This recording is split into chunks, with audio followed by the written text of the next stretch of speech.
Mga kapatid, gusto nila malaman na walang agimat. Kaya si Kuya gusto lang niya malaman na walang agimat. Yung ano, nababarilin natin. Ito na yung bala. Yan mga bala. Oy, nalaglag. Yan. Ngayon titirahan natin na walang agimat.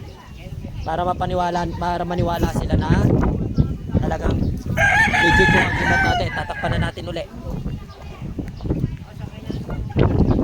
Layangin na. Yan. Wala.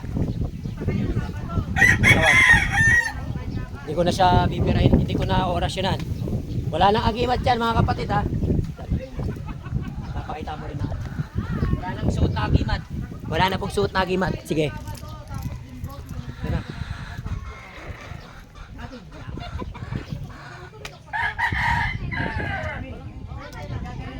Ay! Kita ka ba? Oo. Wait lang. Oo, kita. Wait, tingin ko.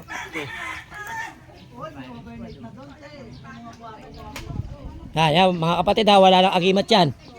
5, 4, 3, 2, 1, 5.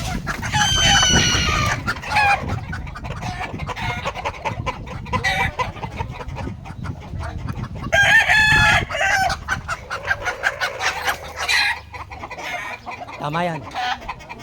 Dapag mo. Tama yan. May tama yan na, bagsak na.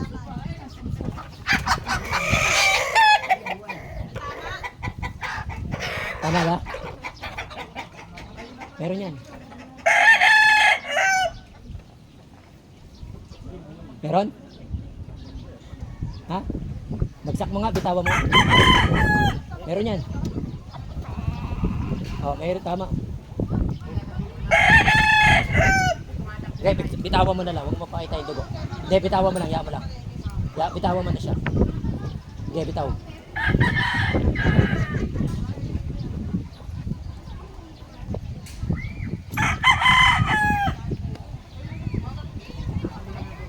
Bagsak yung manok. Wala na. Yan po yung agimat. Kapag wala kang suot na agimat, talagang bagsak yan.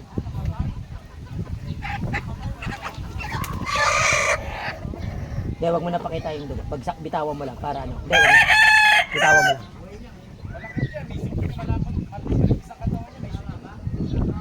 Hindi, bitawan mo lang. Hindi, wag mo na. Oh, makikita, bagsak mo lang. Importante, walang dugo. Yan. Kita nyo mga kapatid. Harangan ko. Kita nyo naman, walang agimat. Tapos yung manok. Kaya nga sabi ko ayoko pong babarilin yung manok na walang agimat kasi delikado. Talaga mamamatay sila. Yan o. God bless.